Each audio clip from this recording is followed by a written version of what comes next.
Assalamu алейкум, урматтуу улуу кыргыз эли, арбаңыздар. Жаштар сүйлөсүнүн теледолбору Чүй областына караштуу Сокулук районунда жайгашкан Муса Жаңгазиев атындагы номер 4 орто мектептин жаштары менен, кыздары менен, балдары менен жана ошондой эле биздин төрүбүздүн коногу менен Жаштар сүйлөсүнүн теледолбору ободо. Саламатсыздарбы? Биз ушул кыздарды, аял затын кандай сыйлайбыз? Биз менен бирге болуңуздар, жаштардын оюн анда чогуу билсек. Анда ушул жаштар, урматтуу кыздар, силерди кандай, кыздарды жигиттер кандай сыйлап жатат, жана аял затын кандай сыйлап атат? Анда жаштар сүйлөсүн. Ким айтат? Оюңарды? Эми аялдар сыйланды өтө көп сыйлаш керек. Эми башка чыгып кетет аялдар сыйландачы. Мындай 8 мартта эмес, бөлөк күндөрдө да сыйлаш керек ошо аялдар. Эми 8 мартта слишком сыйлаш керек да, башка чыгып буну апер, тигини апер чатты. Ошо айтат. Жаштар сүйлөсүн. Мынакей.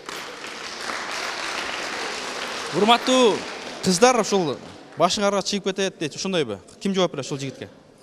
Мен атым Айпери, башка чыгып кетпейт. Эмне үчүн аялдар бир жылда бир эле жолу эмес майрамда өтпөй турабы? Ошондо да жакшылап да эме майрам кылып койсоңор, анан башка чыгып кетет деген болбойт да. Жылына бир жолу келсе, жигиттер бар экен. Бул кыз айтып атат, жылына да өтпөй. Жылына бир жолу серинме бөлөк күндөр сыйлаган жокпузбу? Бөлөк күндөр да сыйлап атабыз силерди. Мисалычы 8 март жылына бир эле жолу келет да. Ошон үчүн 8 мартта эме бир күн башыңарга көтөрүп, эмне кылып үстүңөргө көтөрүп алсаң деле эчтеке болбойсуңар. Көтөрүп майрамдашса болот. Эчтеке болбойт. Ким? Обязательно 8 мартта башына көтөрүшөк. Башка күндөрдө деле көтөрсө болот го. Кыздардан. Сен айтып атпайсыңбы, күндө сыйлайбыз депчи, бирок сен күндө открытка берип, кафеге алып барбайсың, турабы? Ал күн бир жолу эле болот. Сен каждый день кафеге алып барып, же бирдемке эме кылбайсың, турабы? Ал 8 мартта эле кылайынчы деп кыласың, турабы? Сен күндө ошентип кафеге алып барып, открытка берип, эме татуу сөздөр сүйлөйсүң. 8 мартта сүйлөнөт ошондо, Ошо 8 мартта майрам деп сүйлөйт да. Жакшы. 8 мартта аял заты күн деп белгиленгенби? Ошо майрам деп белгилен да. 23 силердин майрамыңар биз силерди урматтатабызбы, куттуктайбызбы? Силер деле бир күн ошо бир күн мээңердин ая албайсыңарбы аял затына? Жаштар сүйлөсүн. Жакшы. Жигиттерден дагы ким? Тиги бала мындай айтып атат да, азыр мисалы кыздар бирдемсе деп сүйлөп калса, жааңбас, сенин күнүң 8 март деп ушинтип басынып коюшат да. Ага мен кошулбайт элем да. Жигиттер ушинтеби? Ооба, ошондо мен көп эле жолу уккам да, ошондойдучу. Азыр балдар деген аял затын сыйлаган азайып баратат деп айтып кетпекчи. Сыйлабай атат, Жакшы. Мен саламатсыздарбы? Мен атым Зарина. Мен силерге мындай суроо берет элем. Балдар көбү ошо айтат. 8 март ошо кошулам да. 8 март сенин күнүң 8 март дейт. Эмне үчүн 8 мартта эле бизди сыйлайт экен, сыйлаш керек. Бизди мындай аял затын дайыма сыйлаш керек да. Дагы ким кошулат? Суроом бар да. Коноктордо. Мен мына кыздарга суроом бар да. Жигиттер кыздарды кандай сыйлайт? Ушу жөнүндө айтып берсеңер, кантип сыйлайбы же сыйлабайбы? Же кидайт Жакшы эле сыйлап атабы? Кандай болуп атат? Силерде акыбал. Азыркы учурда биздин балдар сыйлаган сый урмат дегенди билишпейт. Жаштар сүйлөсүн. Assalamu alaikum, менин атым Белек, мен 3-чү мектептин окуучусумун. Бул жерде мен көргөнчө мында кыздар 8 мартты майрамдаш керек деп атат. Балдар мында анча ага неме болбой атат да, кол сунбай атат. Мисалы үчүн кыздар кандай десем, сыйлашканды билбейт деп атышат, бирок чындыгында айтсам, силер өзүңөр эле күнөөлүүсүңөр да. Силер өзүңөрдү алып жүргөн билбейт экенсиңер. Кыздарбы? Момда карасаңар, могу жерден эле көрүнүп турат. Кимди сыйлаш керек, кимди сыйлаганда анча деле болбой атат. Өзүңөр жүрөсүңөр, көзүңөр боёдуңар. Анан кийин ушинтип жүргөндөн силерди сыйлап, албетте тийишет силерге. Мындай бирке өзүңөр ойлонсоңор болот. Эмне деп кандай эле айтып атасың? Жаштар сүйлөсүн. Ким? Кел. Карагын, сен айтып атпайсыңбы өзүңөр алып жүрө албайсыңар деп. Ким алып жүрө албайт экен? Биз силер үчүн жасанып атат экенбиз. Биз өзүбүз үчүн жасанып атабыз. Эмне алып жасанабыз? Сен эмне ушу көзүң боеп анан алдың кийдиң могу кызга көрүнүш үчүнбү? Сен ошондой кылып анан кийин неме деп атасыңбы? Сен ошондой кылып мындай мең иштетсең эмне эле болуп атасың? Кандайча? Жок, мисалы мунун сулуу сага көрүнүш эмес, өзүн тыкан алып, таза алып жүрүш үчүн өзүн жасанып. Анда Могу урматтуу кыз эмнеге бул кимге көрүнүш үчүн кылып атат? Бул сага көрүнөйүн деген жок. Жок, анда өзү үчүн жазып атат. Силер эмне айырмаңар барбы? Кимди жакшы ойлойт балдар силер? Балдар кимди караганда мындай башкача ой болот. Кимди ойлогондо мындай башкача кетет. Туура эмес ойлор кетпей калган. Урматтуу жаштар, бул жерде кыз менен жигиттин ою эки пикир болуп атат. Ким кошулат, колдойт? Оюңарды айтсаңар кен. Сен айта атпайсың, сен жасанасың, сен өзүң алып жүрө албайсың. Биз монтип кийиндик бир жерибиз ачылып турабы? Сага көрсөтүп атабыз, көрсөткөн жокпузбу? Биз кийимчен эле жүрөбүзбү? Ким көзүн боеп тур? Кыздардын аял заты мурттан бери көздөрүн боеп, мурттан бери жасанып келатышат. Алар силер үчүн эмес, алар өздөрүн жасап, өздөрүнүн аял затын сезип жүрүшөт. Ошо силер аял затын урматтабайсыңар, сыйлабайсыңар. Силерге зачем жасанып анда? Жаштар сүйлөсүн. Мен ошону көрүп атам. Ошентип жазанып атканарды. Мо Европада да ошентип жазанып атат, аз көрүп атасың кандай болуп атат. Анан кийин Сауд Арабиядан көрүп атасың кандай айдар болуп атат. Алардын айырмачылыгы барбы? Демократия деп ошентип өзүңөр мен деле балдарга укуктуу болгонго мен деле немемин деп туруп, мен балдарым менен теңмин деп туруп ушундай сыяктуу кылып атасың өзүңдүкүн. Бирок булардын жыйынтыгы сен көрүп эле турасың кандай болуп атат. Ушундай сыяктуу айларын сен өзүң немелериңе да, өзүң урпактарыңа, карындаш сиңдилериңе да кандай үлгү келтирип атасың. Ошону сен ойлонуп атасыңбы? Ким жооп берет? Мен кандай үлгү бердим? Мен аларга меселердин мондай короткий кийгиле да атамбы. Мен алардын монтип бар тур балдарга жасам, балдарга жабышкыла да атам. Мен наоборот балдарды силерди урматтабаса, силер зачем балдарга деп үйрөтөм. Эгер сен өзүң ушинтип жүрсөң. Сен мен ошентип жүргөнүмдү көрдүңбү? Алдуу жерде эмне болуп турат анан кийин алда? Мен эмне кийингеним? Кана көрчү, кайерим ачылып атат. Ачылып турабы? Жантур. Мен чачым ачылып турабы? Это не твое дело. Бул менин ишим, видишь? Мен өзүм аял заты, мен 8 март, мен өзүм силер куттуктабаба, силер мени, ой, бүгүнкү сен майрам экен, макул, сен уважать этейин деп эле биз өзүбүздү деле өзүбүз урматтап алабыз. Ой, балдар деле жок, өзүбүз мыкты кага алабыз, дубалга эмне кыйын бекен ошонусу. Болобу ушундай? Кел. Саламатсыздар, мен атым Айжигит. Чоң жигит айтып атат, кыздар боенбош керек, кийинбеш керек деп. А сен кызың мисалы үчүн жаман кийинип турда боенбоз аброюң чөбү? Же сулуу болуп турда аброюң дөбү? Ойлосоң, мисалы үчүн азыр учурда, мурунку учурда айтышат калпак менен тейтай менен урсаң түшүп калса алып алчык деп. Азыркы учурда сулууна суктанып, кийингенине суктана аласың да, ошо сулууну көрүп, же сен башка кыз менен кетип атсаң, мындай кийинбеген, боенбогон. Сен кызың майрамдатасың да, биякта? Жок, майрамдатпайм. Эми айтам майрам менен деп. Атак. Жок, сен айтканың эмне деп атасың, мисалы үчүн? Эмне мындай айтсаң мораль? Айтпайм, кыздар боенбош керек. Ооба, боенбош керек, мен ошого кылдым. Мисалы үчүн кыздар боенгон айынан көп эле учурлар, кырсыктар көп болуп атат. Анан кийин сен мисалы үчүн неметкенде, мисалы үчүн мен оюмча, кыздардын чачы да көрүнбөш керек. Ошондой неметпеш керек. Бирок эми бул албетте бул жерде кабыл албайт андай мыйзамдарды. Албетте жөндөгөндө өзүң эле туура алып жүрүш керек да, жок дегендечи. Мисалы үчүн неметпейм. Жок, сен өзүң оюң бул. Сен өзүң оюң. А кыздардын ою мисалы үчүн бардык эле балдарга жагат болуш керек, боенуп сулуу болуп жүргөнү. А сен бирок бардык балдарга жакканы менен булар деле бирөөнүн карындашы байкеси да. Аларга жакпайт да бирок. Ал сен өзүңө жакпашы мүмкүн. А башкаларга жагышт да. Жанагы 8 март жөнүндө айтайын дегем да. 8 март мисалы кыздар майрамдаш керек деп атпайбы? Туура майрамдаш керек да. Ал эми жакшы, бай аял зат эми буларды сыйлаш керек. Ар дайым сыйлайбыз. Бирок анан эми бай кыздарды, апаларыбызды аял зат болгондон кийин биз 8 мартты күтүп жүрө бербейбиз да, чынбы? Ошолорду кантип майрамдатабыз, Кандай кантип майрамда? Эми майрамдатыш керек, конечно, анан тиги жерде бир кыз открытка бериш керек дебеди. Эми сага бир открытка берип койсо, сен ошону менен кафеге барып койсоң бүттү, сеники ачылып калдыбы? Сен аны менен сөз бир нерсе. Сенде сага бир нерсе кылдыбы? Сага бир 50-100 сомдук деп койчу, бир открытканы берди. Анан сени кафеге алып барды, тойгозду. Анан эми сенден да бир нерсе үмүт кылат да. Сен ошол жагын ойлондуңбу? Мен эмне кылам мен буга? Мени да тойгозобу деп. Ооба, мени да тойгозобу деген ойду болот да. Сен эмнеге барышың керек да аны мененчи? Ал жагын да ойлош керек да. Туура бирок аял затын 8 мартта майрамдатыш керек. Бул эң жакшы эле майрам го дейм. Ким жооп берет ушуга? Ушул жигитке ким жооп берет?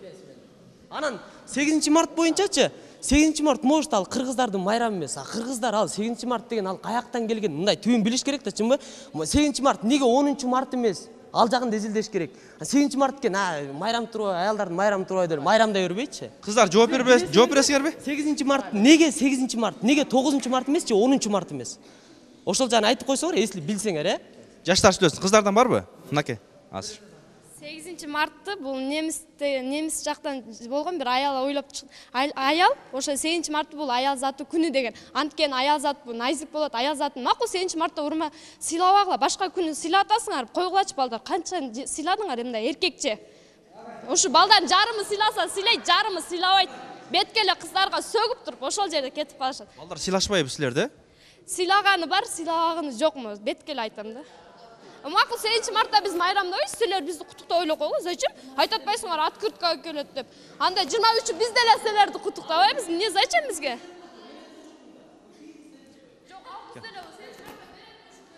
Тигиз айтып атпайбы, открытка берсе, ошону эмне берип коюш жалко деп атпайбы? Бериш керек, ооба, беребиз. Открытка берет. Эми анында өз ойлоду, ал мага эмнеге берип атат? Менен может бир нерсе күтөт ал деп, чынбы? Ошого берип атат да ал. Жашташтар, дагы кыздардан ким? Ар бир майрамдын өзүнүн шарты бар, анткени бул 8 март дегенден кийин бул 8 мартта мындай ар бир бала эгер мындай сүйгөн жарың бар болсо, ошону майрамдатышың керек. Анан ал бала деле күтөт, түшүнөм, 23 күн. Жоктор эмне кылат? Жоктор эми билбейм, алар мамасын сыйлашат да, ата энесин сыйлашат. 23 келет, 23 биз деле силер сыйлап атпайсызбы, сыйлаган жокпузбу эмне? Силерге деле берип атабыз го, анан биз деле күтөбүз силерден, ошондой эле сен деле өзүң ойлобойсуңбу эми? Просто силер билишиңер керек да, эмнеге майрамда ал эмне болуп келип калган? Түбү может ал жаман болуп эле бир аял өзүнчө эле бир киши айтып койгон да 8 мартта аялдардын күнү депчи. Эмнеге февралда эмес, мартта? Силер ошону билесиңерби? Мен кактан билейм, короче, мындай да, бул 8 март деп мурдатан келаткан майрам, өзүң билесиң. Мен кактан чыккан аны билбейм. Ошон үчүн майрам дегенден кийин майрамды майрамдай өткөргөн жакшы го деп ойлойм мен. Тарыхын билиш керекпи? Тарыхын билиш керек, мен билбейм лично. Жаштар билесин. Бул 8 мартта майрам эң биринчи 1857 жылы, мындай адашпасам, Нью-Йоркто биринчи чыккан болчу. Булар болсо Нью-Йоркто, мен билем. Сиз билбейсиз, сиз билбейт экенсиз. Мен айттым, 1911 жылы бул болсо Россияда кабыл алынып, СНГ Советский Союз менен кошо чогулуп, анан кийин ошол Советский Союз чачырагандан кийин бизде да калып калган болчу. Бул болсо биздин майрамыбыз эмес. Бул бизде эчтекеде тиешеси жок. Бул болсо тети башка кыздарга тиешеси жокпу? Жок, албетте. Кандай? 23 бул эми 23 эмне майрам айтчы мага ошону. Макул 8 март майрам эмес экен, 7 март, 23 эмечи. Февраль. Болсо согуштар эми ата менен коргоочулар балдар эми албетте бул неме эткенде. 9 майда. 9 майда. Жакшы, анда алткы тараптагы бизди кыздарды угалы, Бул менин атым Бактыгүл. Бул аялдардын майрамы 8 март дейт го. Бул сөзсүз эле 8 мартта майрамдоо эмес аялдарды. Бул күйөөсү болобу же баласы болобу, бул сүйгөн жубайын жана энесин, карындаштарын 8 мартта эле эмес, башка күндөрдө дагы майрамдатыш керек. Бул сөзсүз эле 8 март эмес. Силер кандай майрамдайсың? Биздин үйдө бул 8 март болбосо деле башка күндөрдө деле атам бул торт, сокторду алып келип турат да. Соктор менен эле жөн эле. Торт менен. Анан бул сөзсүз эле 8 мартта майрамдоо эмес да. Башка күнү Кыздарды угалы, жаштар билесин. Жакшы. Келди, кыздар. Сен айтып атпайсыңбы, открытка берип кафеге, андан башка сен эмне кыласың? Айткан сөздөрүңөр жалган барыңардыкы. Эмне? Чын жүрөктөн чыкпаса, ошону гана колуңардан келет да. Жок, сен эмне кыласың андан башка айтчы, открыткадан, кафеден башка кызга. Мен суроом бар да, жигиттер кандай сыйлайт ошо силерди? Мисалы мына көрдүңөрбү сыйлагандарды? Мисалы үчүн сыйлабайт. Мына элементарный эмелерди айтат. Сыйлашпайбы? Мына мисалы үчүн эшиктен кирип баратсаң, түртөт кетишет. Макул, мен миң жаман болоюн, эме кылайын, душманы болсо дагы по-любому сыйлаш керек. Өтүп кет карындашым деп. Макул, мен кичинекей деп карындаш көрсө да сыйлаш керек да. Аны жөөлөп кетпей ал менен кичинекей деп. Жаштар билесин, анда кыздар бар. Жана могу жерде калпакчан отурат го бир балачы. Сен 8 мартты өткөзбөйбүз дейсиң. А сен эмне аялдан жаралган сен асмандан түштүң беле? Өз энеңди сыйлабайсыңбы сен? Жакшы, дагы. Курман жындатка 6 баланы төрөгөн дейт да. Бирок 8 мартты билген эмес да, билбей эле өтүп кетти. Эми ал 8 март калыптангандан кийин ар бир эркек, мисалы үчүн биз 23-ндө буларды сыйлап атабызбы? 8 мартта эле аял менен эркектин ортосунда бир 8 март сыйлаш керек, Сыйлаш керек. Бир жылда бир күн келет, ошол күндү сыйлаш керек. Бирок ошол күн сыйлап туруп башка күн сыйлабай кою деген жокмун бияктачы. Силер 23-нде белек бердиңер да, эми ошол белекти алып келип бериш керек. Биз балдарга белек беребиз, кайра алардан белек доолабайбыз деле, бирок Күтөсүңөр. мындай ичибизде эме болот, бирок аларга айтып мынтип доолабайбыз да. Алардын жакшы сөзү, жылуу сөзү. Алып келбей койсо тарынасыңар да, туурабы?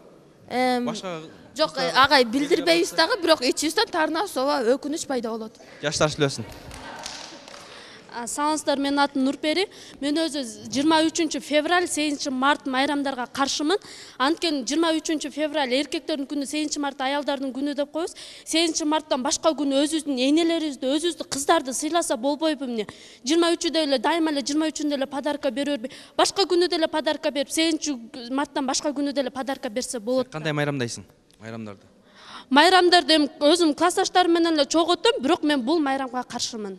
Анткени 8 март деп эле ар ким азыр мисалы кыздардын баары көчөгө кечет, туурабы, өздөрүнүн жигиттери подарка беришет деп. Өздөрүнүн энелерин сыйлап үйүндө отура берсин, мейли көчөгө чыкпай эле. Ушул жаштар кошулабы? Мен сага суроом да. Сен мына 23-дө гана подарка берилбей, 23-дө каршымын деп атасың, Анан 23 эмес, сен ар бир 2 күнүн биринде эле подарка бергенге даярсыңбы? Акчаң көппү ошончолук эле жемне? Ар күндө эле 2 күндүн биринде эле подарка бере бербей, мисалы өзүң көңүлүң жакшы болсо подарка бересиң да, туурабы? Керек болсо 23-дө эле баары эле 23-дө бере бербейсиң да сен подарканы. 23-дө эле акча чогултуп эле подарка бере бербей. 8 мартта эле балдар деле акча чогултпай, андай болбой, башка күнү өзүң маанайыңа карата берсең болот подарканы. Жаштар сүйлөсүн. Бул ден эмеге баргысы келет да, классташтары майрамдаса, ошону майрамдагысы келет. Бул деле барат да, по-любому майрамдайм депчи. Ошо? Ай жана мурунку заманда Курманжан даткан айтып жатасыз го. Курманжан датка деген негизи баякы кылымда деген балдар деген ошо киши мындай эле балдарчы, аялдарды дайыма сыйлап жүрүшчү. Азыркы деген балдар андай эмес. Алар деген могу канекей айткандай туура айтып, балдар түртүп кетет, айтып кетет. Андай ал кылымда деген андай жок болчу да. Дайыма сыйлап жүрүшчү. Ошону 8 мартка мен каршы эмесмин. Наоборот, мындай эмемин да. Бул 4-чү мектептин эле балдар түртүп кетеби? Балким же башка балдарбы? Жок, 4-чү мектеп эмес. 4-чү мектеп эмес. Бардыгы эле балдар, Кыргызстандын балдарынын баары эле ошондой болуп кеткен азыр. Сыйлабайт баары эле. Баары эле ошондой да. Анда балдардын оюну калы? Биздин 8 март майрам менен майрамдап атат кыздар. Биз мурун азыркы жаштар майрамдайбыз. А мурунку жаштар майрамдашкан эжеден сурап көрөлү да, кызыл эжеден. Тиякта бир эже отат. Ошодон мурун майрамдашчу экен, ошодон сурап көр, анан кийин ошону чечели. Анда эженин оюну калды, мынакей жаштар ойлорун айтып атат. Сиздердин убагыңыздарда кандай сыйлачу эле, азыркы жаштар кандай сыйлашып атат? Ошо оюңузду айтып берсеңиз, мына окуучуларга. Мен 39 жыл мугалим болуп, анын ичинде 10 жыл зам директор болуп иштедим. Бүт мектептердин балдары менен көрдүм, бардык балдарды. Эне деген бардык Манасты дагы, Чыңгызды дагы бардыгын эне тапканда, туурабы? Анын үчүн 8 март эле сыйлабай, бир жылда 365-366 күн болсо, ошол күндөрү бүт сыйлашыңар керек. Мына отурган азыр мотурайган кыздар болочоктогу энелер, туурабы? Келечектеги коомдун мүчөлөрүн тарбиялайт. Мен кыймын деген балдардын бардыгын ошо эне жараткан. Кудайым эркек менен аялды бирдей кылып жаратып койгон. Суу менен топурагылай, эркек менен аял жубай деп коет. Ошон үчүн эркектерди да сыйлашыбыз керек, аялдарды да сыйлашыбыз керек. А майрам деген майрам бир эле күн сыйлабан калган күндөрү энеңди деп сөгүп турсаңар, андай болбойт да, туура? Ошон үчүн биздин ата бабабыздын бабалардын салты, энелердин мектеби бар. Ошонун негизинде кайсыл убак болбосун, кандай заман болбосун, бардык кыздар өздөрүн сыйлай турган кылып балдарга өзүн жакшынакай кылып алып жүрүш керек. Туурабы? Боянып соёнгонуңарга Сизге суроо бар экен. Эжеге, мына илгеркилер жакшыраак, илгерки эркектер жакшыраак сыйлачу эле же азыркы балдар жакшыраак сыйлайбы ушу кыздардын теңдештери? Азыркы балдар сыйлабайт. Кыздардын жанында туруп сөгүнүп турат, кыздар эч кандай реакциясы жок кыздарда. Эгер менин көзүмчө илгери балдар сөгүнө турган болсо, анын жанында жарым минутта турмак эмесмин мен. Туурабы? Азыр мына сүйөм, күйөм деп мындай соткалар менен бир нерсе жиберип атпайбы? Анан сыйлап аткан ушул. Бардыгы жеңил ойлуулук. Жалган бул. Бардыгы жеңил ойлуулук, азыркы замандын шарапаты же батыштын тийгизген таасири деп ойлойм. Менин тайнемдин колунда чоңойгом, тайнем аксакал эркек киши келатса, өтүп кеткенче туура басып өтпө деп үйрөткөн. Азырга чейин 60-тан аштым, ошол мен үчүн закон. туура. Анда жаштар сүйлөсүн. Жигиттерден. Жана кыз айтып кетпеди. Мени эшиктен түртүп өтөт депчи. Сен ал сени түртпөйт да, сен бирдемке кылгансың, алдаган түрткөндө. Ошон үчүн түртөт да балдар. Кыз ошондойбу? Кыз кандай болсо ошондой кылат да балада. 8 март эле 8 мартта, силер 23 февралда ойлодуңар беле. Ошончо. Силер 23 келет 8 марттан. Ошо 23 силер эмне кылсаңар, балдар силерге ошондой кылып берет да. Вазир жакшы, хан жакшы, катын жакшы, эр жакшы дейт. Ошо балдарды силер сыйласаңар 23-нде. Булар аял болуу жаш деми, кыздарды. Буларды кандай кыласың? Кыз болсо деле ошо аял затка кирет да булар. Силер, мисалы эже айтып атат, биз аял чоң өтөт, аял мындай алат депчи. Эже бала алат да, бала алып ошо мындай чоң өткөндөн бери мындай. Кандай десем, атанын эмесин, ошо баланы чоң өтүшүн ата ошо кадырын чечип берет да баланын. Мен мына суроо берем да, жигиттерге суроо берем да. Мисалы мына көп жигиттер кыздар менен жүрүп анан кийин таштап кетип атат, ушул сыйлоого жатабы, жатпайбы? 2-3 жолу ким жооп берет? Мисалы мындай да убактылуу жүрүп алып туруп анан кийин таштап кетесиң, анан кыздар ыйлап калып калат да, ошо сыйлоо бул сыйлоо эмес, бул кандай сыйлоо? Кандай сыйлоо? Конечно, сыйлоого жатпайт бул. Бирок баягы кыздар дагы өзү ойлонуш керек да башынанчы. Анан жана 8 март боюнча 8 март эң жакшы майрам, муну сыйлаш керек. Бирок анан жана сыйлабайт дегендери эже, бирок ал балдар ар кандай да. Жакшы балдар бар, жаман балдар бар, анан баарын эле сыйлабайт деген. Сен кантип сыйлайсың сен өзүң? Сыйлагандай моменти келгенде сыйлайсың, анан өзүнчө эле бар баланы сыйлай бербейсиң. Анда моментин күтүп турат экенсиң, Жок, моментти күтүп эмес, жолугушуулар болуп, күнүмдүк жакшы. Моменти келгенде теуп кетесиң, түртүп кетесиң, моменти келгенде сыйлап коесуң, Iya. Моменти келсе сүрүп кетесиң, түртүп кетесиң. Моменти болсо сыйлап коесуң, Бул байке айтып атпайбы, бул агайыбызчы. Кыздарды кидайт этип кетесиңер. Кыздар өзү жаман болсо анан кидайт этебиз да, кыздардычы. Анда ушул кыздардын бардыгы жаманбы? Жок, азыр кыздар өзү өшүп эле кете берет да. Ошон үчүн бала кидайт этти да бир күнү. Ким жооп берет? Мынакей, кыздардын бардыгы жаман деп кетти. Мисалычы жаратылышта кыздар мындай ишенчке келишкен да. Ошон үчүн силер алдап үйрөнүп алгансыңар да. Мындай нежный сөздөрдү айтып, анан өзүңөр жүрсөңөр 1-2-3 кыз менен алдап жүрөсүңөр да. Анан ошо Ким? Кидайт этип кетесиңер да атпайсыңар. Кыздар биринчилер артынан чуркайсыңар да, кыз жок десе, кийин силер сүйөм андай дейсиңер. Кыз силерге суроо берет да, силер мен сүйөсүң, чындыктан сүйөсүң, ооба үстүмдө Кудай турат, мен сени сүйөм дейсиңер да, кийин бир ушинтип алдайсыңар. Балдар, мен силер жакшы билем. Мен деле кыздарды байкайм го, ушин. Кыздарды угалы, кел. Бул сүү деген бул балдардыкы калп деп ойлойм. Балдар деген вот башка жакшы кызды көрүп калса эле сүйөм деп айта берет да. Бул негизинде сүйбөйт, бул жактыруу эле сезими пайда болот да. Просто көрөт, жактырат, болду. Симпатия дегенде мындайча айткандачы. Азыркы негизи кыздар деген мындай балдарга сүйүүсүн билдирсе болот. Ал кыз негизи калп айткан жок. Жакшы. 5 кол тең эмес. Бүт баарды кыздар жамандап чыдадыңар, Сен айтып атпайсың кидала деп, Мисалы үчүн биз мен жакшы жүрөлү, силер бул менен 1-2 жыл болуп кетти, бул модадан түштү, башка өчүш керек, билейин деп ушунтесиңер, баарыңар көпчүлүк бөлүгү ушунтесиңер. Бул модадан калды, кечке ушу менен жүрүп, тоскам чыгып кетти, скучно муну менен дейсиңер. Анан биз ушинтип калып калабыз да. Биз эмне? Жигиттер айтышат ушинтип, Жигиттер айтышат ушинтип. Бул модадан калып калды. Балким ушул жигиттин бардыгыбы же айрымдарыбы? Айрымдары да. Бар эмес. Аттарын айтып берсиң, кимдер балким тааныйсың? Жүрбөйм эчким, мен билбейм да. Жок. Кыз жаман дейсиңер, Кыз жаман дейсиңер. Эмне үчүн ал кыз жаман болсо, сен ал кыз менен жүрөсүң. Эмне үчүн ал кыз жаман болсо, сен аны акылга келтирбейсиң. Карындашым мындай жүр, тиндей жүр деп өзүң аны эметип кой, ошондо кыз жакшы болуп калат. Жаштарсың, кел, кыздар дагы. Биякта очеред болуп калды. Мисалы, биякта айтып атышат да, 8 март десе, 23 десе эле подарка депчи, подарка дебей эле мынса жылуу сөз айтып койсо деле ошол деле жан дүйнөңө жакшы тиет да, туурабы? Жылуу да сөз айтпайбы, кандай? Айтпайт, балдар мисалы, жанында турсаң, каякта бир кагынып, силкинип неме этишет да, мисалы. Толтура балдарды билем, сөгүнүп, сүйлөп жаныганчы. Мисалы, ал биздин менталитетке жатпайт да, мындай айткандачы. Анан ишо жана балдар айтып атасыңар, мисалы, 8 март бүгүн тема болуп калыптыр да, 23 болсо балдар напротив сүйлөмөксүзөр да, наоборот сүйлөмөксүзөр. Жок, 23 керек депчи. Эмнеге ушундайсыңар? Балдар, кыздарды угалы биякта. кылсатпы. Балдар бияктан өздөрү эле билгизип коет да, сыйлабашынчы. Мен Каныкейдин сөзүнө толук кошулам да. Мындай жөн эле открытка берсе бирдеме болосун деп, булар бирдемесе берип коюп кайра үмүт этишет да. Жөн эле кыздардын көңүлүн алышканды да билишпейт да. Нурперин көңүлүн кантип алыш керек сенин оюңча? Мисалы, Айсу айткандай эле жылуу сөз айтып, открытка берип коюшту эле, мындай сыйлап алышпайт да дагы элечи. Мындай азыр мындай кол тийип кетсе деле, бирдеме болуп кетсе деле балдар мындай кызбы, эмне болобу, чоң болобу, улуу болобу, кичи болобу сөгүп салышат да. Нурперин сөзүнө кошулбайт деле, мен кыргыздын майрамы болобу, болбойбу, эми майрамсыз жашоо кызыксыз болуп калат. Майрамда эле жакшы майрамдар тосуп турсак жакшы да. Майрамда туралы, Дагы? Азыр биздин балдарды айтып кетсек, биздин мектепте эле бизди кыздарды сыйлабаса деле мугалимдерди сыйлайбы? Мектептин эшигинен өтүп баратканда түртүп өтүп кетет. Жаңы эле айта кетсек. Балдарыңар ушундайбы? Кээрки балдар 5 кол эми тең эмес, кээркилери жакшы, кээркилери жаман деп айтып кетсем болот да. Жакшы.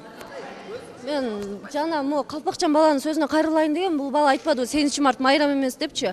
Бул майрам эмес деген кандайча, бул ушунча жылдан бери майрамдап келаткандай майрамда, бирок ошол эле күнү майрамдаш керек дегендик эмес, бирок бейишенен таманда деп айтат эмес. Ошон үчүн энени күн сайын жылуу сөз менен, күн сайын жылуу сөзүн арнап энени күн сайын майрамдаса, бул энеге эң эле чоң белек деп айтам да. Белек, Балдар карабыз анда.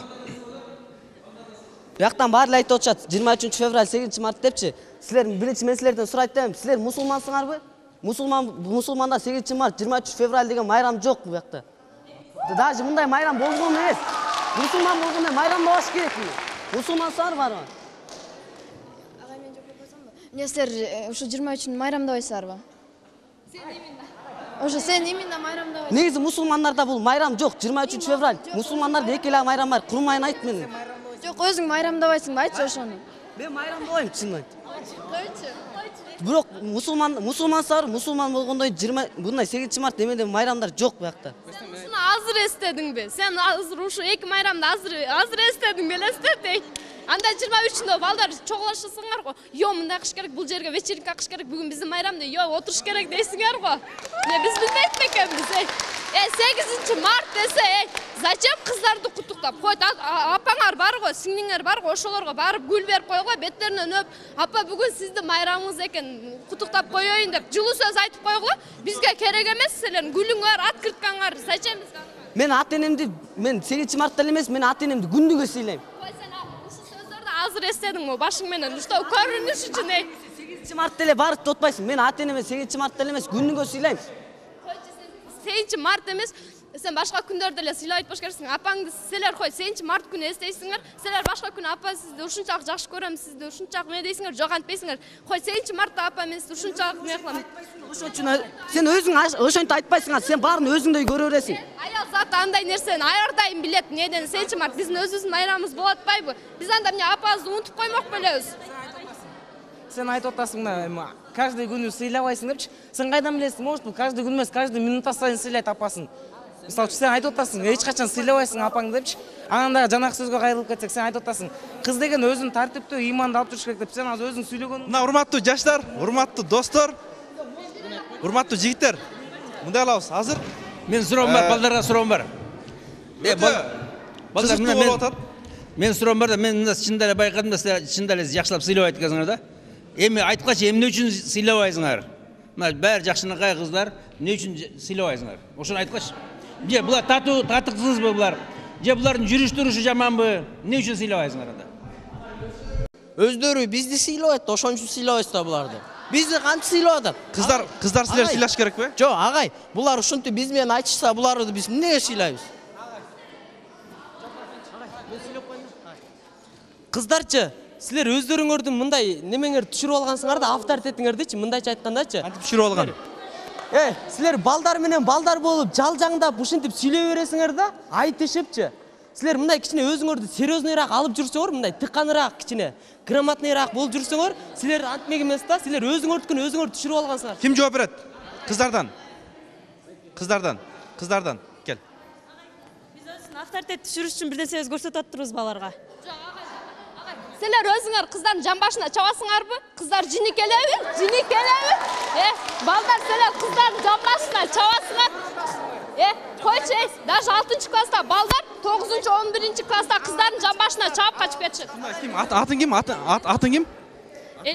Элиза, балдар жан башка чабышабы? Эмне үчүн чабат? Эмне үчүн чабат?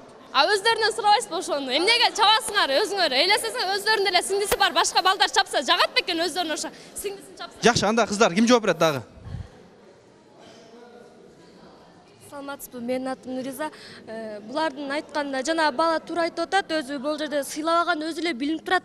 Детине балдарда, кыздарда бири-бирине каршы чыгып, бири-бирин эме кылып. Негизи кыздар өзү түрткү да ушундайгачы монтип жулунуп сүйлөп атканыңдан эле билинип турат да, монт жулунупчу. Андай болбош керек да. Келе.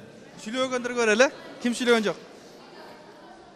Бул жерде агай айтып жатат, кыздар өздөрүнүн авторитетин өздөрү бузуп атат деп. Кыздар өздөрүнүн авторитетин өздөрү бузган жок. Ар бир адам ар кандай болот. Өзүн тыккан, өзүн так алып жүргөн кыздар нормально эле жүрөт. А вот бар жалжаңдап жүргөндөр, может ошолор авторитетин бузуп аткандыр. А бирок силер бардык кыздарды айтпагыла. Кыздардын ар кандай бар. Балдардын деле ар кандай бар. Балдардын деле сыйлаганы бар кыздарды. Сыйлабаганы деле бар. Азыр жаштардын көбү кыздарды сыйлабайт, бирок арасында бар сыйлагандар. Аз, 5 кол тең эмес, бирок силер балдар ката силерден кетет. Азыр мэрден барыңар билесиңер, өзүңөр барыңар кыздын көзүнчө сөгүнөсүңөр, туурабы? Ал сүйлөөгө жатабы? Мен сурам силерге ошондой болсун.